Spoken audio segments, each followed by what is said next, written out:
नमस्कार,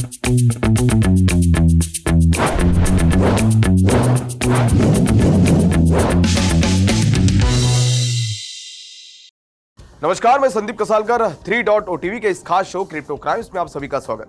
तो दोस्तों, हम आपको इस शो के माध्यम से हमेशा से ही वेब 3 में हो रहे स्कैम्स, फ्रॉड्स, क्राइम्स के बारे में अवगत कराते हैं। तो आज का एपिसोड उस रिवॉल्यूशन के बारे में है जिसे पूरी दुनिया ने अडॉप्ट किया है और जिस पर अब हर दिन हैक्स होते हुए नजर आ रहे हैं। जी हाँ, मैं बात कर रहा हूं ब्लॉकचेन के बारे में, जो कि पूरी तरह से डिसेंट्रलाइज है। पर डिसेंट्रलाइज होने के बावजूद ब्लॉकचेन पर अभी भी कुछ अटैक्स और हैक्स हो रहे हैं और इन्हीं इश्यूज के बारे में हम आज गहराई से जानने वाले हैं। पर उसके पहले लाइक एंड शेयर करें हमारा वीडियो, सब्सक्राइब करें हमारा यूट्यूब चैनल और लेटेस्ट अपडेट्स हमेशा पाने के लिए बेल आइकन को दबाना न भूलें। तो जैसे कि हम जानते हैं कि ब्लॉकचेन जो है वो एक नेटवर्क में रिकॉर्ड को डिजिटाइज और डिस्ट्रीब्यूट करता है। ब्लॉकचेन के साथ ट्रांजैक्शंस वेरिफिकेशन अब एक सेंट्रलाइज इंस्टीट्यूशन पर निर्भर नहीं करता है।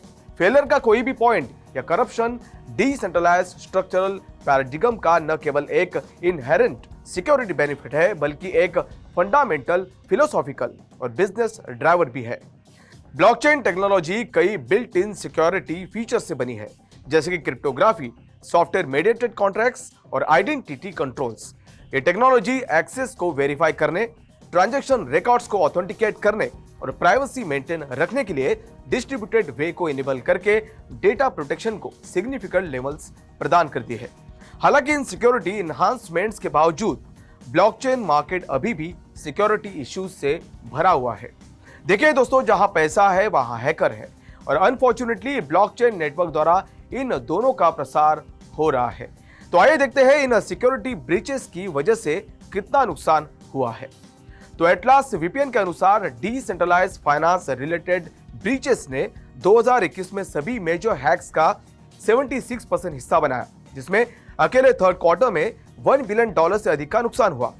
वही स्लोमिस्ट के रिसर्च के अनुसार 2021 की थर्ड क्वार्टर में भी 2020 की तुलना में 20% अधिक ब्लॉकचेन बेस्ड हैकिंग की घटनाएं हुई है। Blockchain based attacks outside actors के साथ साथ इनसाइडर्स से भी आते हैं। इनमें से कई हैक्स ने फिशिंग, सोशल इंजीनियरिंग, ट्रांजिट में डेटा पर अटैक करने या कोडिंग मिस्टेक्स को टारगेट करने जैसी कॉमन टैक्टिक्स का इस्तेमाल किया है।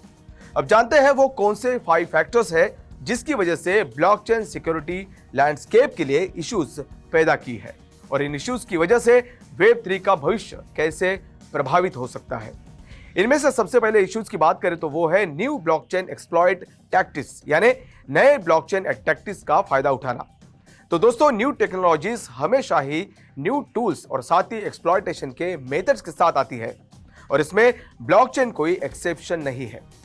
बता दें कि साइबर थ्रेट्स का एक नया क्लास उभर रहा है जिसमें ब्लॉकचेन नेटवर्क के लिए यूनिक टैक्टिक्स भी शामिल है, जिसमें देखा गया कि 51% हमले तब होते हैं जब अधिकांश नेटवर्क पार्टिसिपेंट्स के माइनॉरिटी के खिलाफ साजिश करते हैं, जैसा कि इथेरियम क्लासिक, वर्ज करेंसी और ज़ेन कैश, जिसे अब हॉरिजॉन के नाम से भी जाना जाता है, जैसे प्लेटफॉर्म से जुड़ी कई घटनाओं में देखा गया है। वही क्रिप्टो जैकिंग तब होती है जब कंप्यूटर्स को उनकी कंप्यूटेशनल पावर के लिए क्रिप्टो करेंसी को माइन करने के लिए हाईजैक किया जाता है। ये बैकडोर और ऑन रैम्प एक्सप्लॉइट्स का एक एग्जाम्पल है जो सप्लाई चेन अटैक्स के समान है लेकिन ब्लॉकचेन की डिस्ट्रीब्यूटेड नेचर का उपयोग करते हैं। वही फ्लैश लोन अटैक के बारे में बात करें तो यह तब होता है जब फ्लैश लोन का समर्थन करने के लिए डिजाइन किए गए स्मार्ट कॉन्ट्रैक्ट्स पर कहीं और एसेट्स को सिफॉन करने के लिए अटैक किया जाता है, जैसा कि एक्स टोकन पर $24 मिलियन के हमले में देखा गया था। यह हमले स्मार्ट कॉन्ट्रैक्ट्स इनपुट में हेरफेर करके अनकोलेटरलाइज्ड लोन्स का फायदा उठाते हैं। रग पूल का भी इसमें बहुत बड़ा हाथ है। ये रग पूल तब होते हैं जब इनसाइडर्स जैसे कि क्रिप्टो डेवलपर्स, क्रिमिनल ग्रुप्स और पेड इन्फ्लुएंसर्स प्रोजेक्ट को अबेंडन करने और इन्वेस्टर्स के फंड्स के साथ भागने के लिए एक हाइप क्रिएट करते हैं।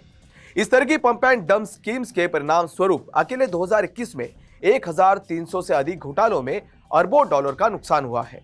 अब एआई, एज कंप्यूटिंग, आईओटी और क्वांटम कंप्यूटिंग सिक्योरिटी इन्हांसमेंट और मलिशियस अटैक्स के लिए नए टूल्स को रिप्रेजेंट कर रहे हैं कि भविष्य में इस तरह के हैक से बचा जा सके।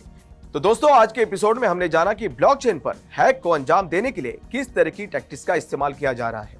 हमारे नेक्स्ट एपिसोड में हम जानेंगे कि ब्लॉकचेन टेक्नोलॉजी को किन किन चैलेंजेस का सामना करना पड़ रहा है और कौन से इश्यूज है जिस वजह से ब्लॉकचेन टेक्नोलॉजी में अटैक्स हो रहे हैं। तो आज के लिए बस इतना ही। इस तरह की वेब 3 से जुड़ी सभी अपडेट्स को लेकर मैं संदीप कसालकर फिर आपसे मिलूंगा। तब तक के लिए देखते रहिए 3.0 टीवी। धन्यवाद।